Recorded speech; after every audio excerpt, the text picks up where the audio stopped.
Greetings. In today's class, we learn about how new religious orders and universities were formed by Christian leaders and how Christianity spread to Europe, Russia, and other Eastern countries. During 13th centuries,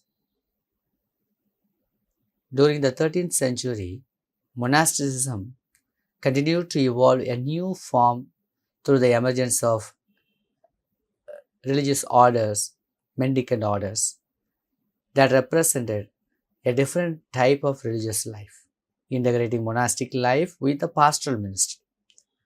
Unlike the monks of the old monastic orders, who built only their monasteries on mountains and in the secluded valleys, these mendicants took up their abode in near towns, cities, so that they could actively participate and partake in serving the people.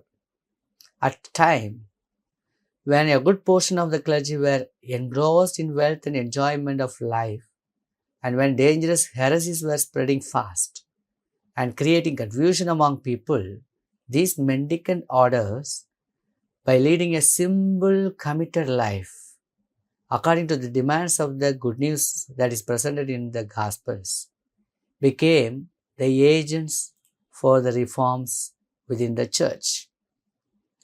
They renounced everything.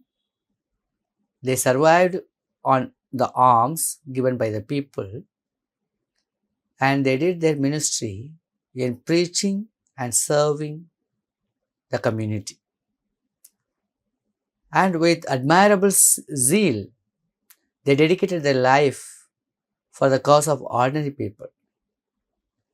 And they were ready to fight against heresies on one side and propagate the ministry or mission of Jesus in serving the people, and at the same time recognizing the church teachings, doctrines, and orders of their head. So let me point out some of the popular mendicant orders that emerged during this Middle Ages or medieval period of Christianity. Number one, Franciscans mendicant order. Franciscan order was developed by St. Francis of Assisi, and he was the founder of this first order. When we look at the life of Francis of Assisi, he was born of a rich family in 1181, and he committed his life when he was just 25 years old to lead a life of charity and penance in order to serve the Lord.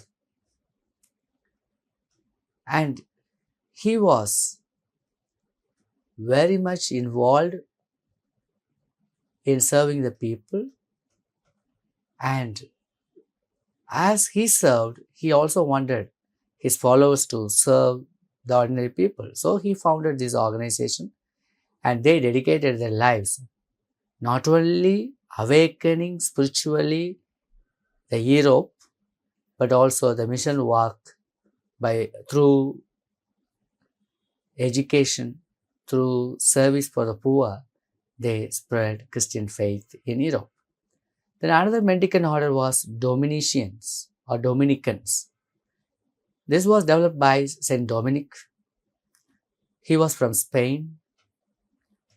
After becoming a priest, he dedicated his life to combat the Albigensian heresy. There was one man called Albiges. He was teaching some wrong teachings against Christian faith in Europe.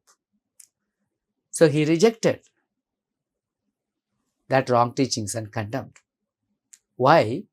That man, Albigen, rejected the visible church, and he admitted only the sacrament, that is the baptism in spirit. It's more like baptism in spirit. When we talk about it's Pentecostal churches speak about baptism in spirit. But there in the medieval period, this man, Albigens, and that pastor or that priest emphasized only baptism of spirit. Now the church father or this Father Dominic or Saint Dominic, he gathered around him a group of companions and formed the order Dominicans. That means preachers. Dominican means preachers, in order to carry the task of liberating the people from the wrong teachings of that man. So the order was developed by him to safeguard the people from the wrong teachings.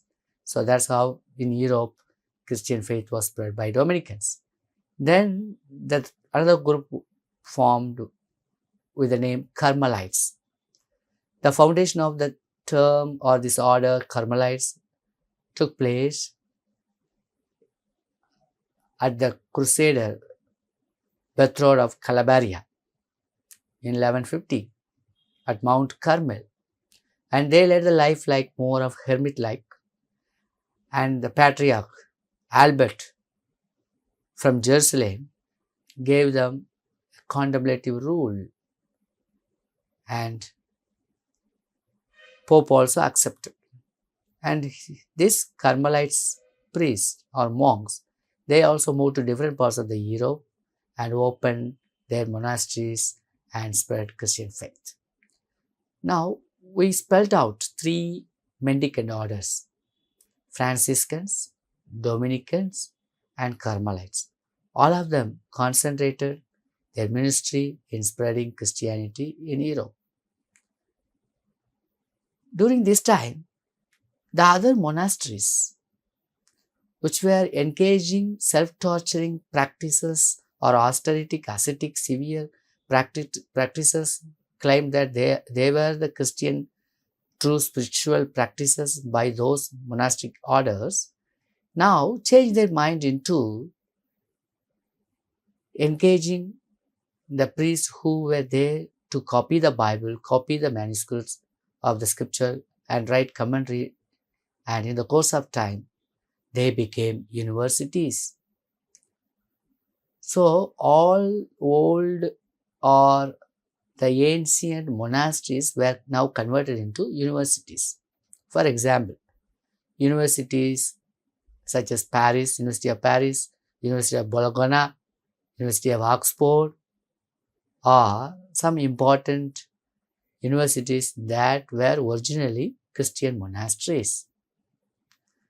So this is how monasteries on the one hand became universities, and new religious orders like Franciscan, Dominicans, and Carmelites were developed by the Christian leaders, and they contributed scholasticism or reasonable thinking and articulation of Christian faith by using Christian philosophy and theology. So many scholars emerged from this. For example, to name few, Anselm of Contemporary, who defined theology is nothing but faith seeking understanding. Then Thomas Aquinas, who wrote Summa Theologica, summary of theology, but volumes of writings in articulating Christian theology with the background of Greek Aristotle's philosophy. So they incorporated the other well-known Greek philosophical thoughts into Christian faith and articulated Christian doctrines in a well-developed manner. With this background, so majority of the people who engaged in spreading Christianity were from these orders, and they spread Christianity to European countries. And during this time, crusades took place, Islam spread, and between Christians and Islamic rulers, huge war took place. That's what crusade. In the name of cross, they fought.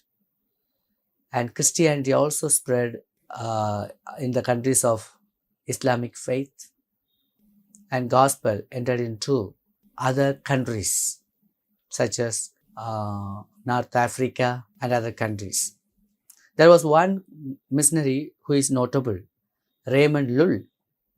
He propagated Christian faith among the Muslim world, and at the age of 28, he took up his missionary travel to Islamic world and preached particularly in the place North Africa.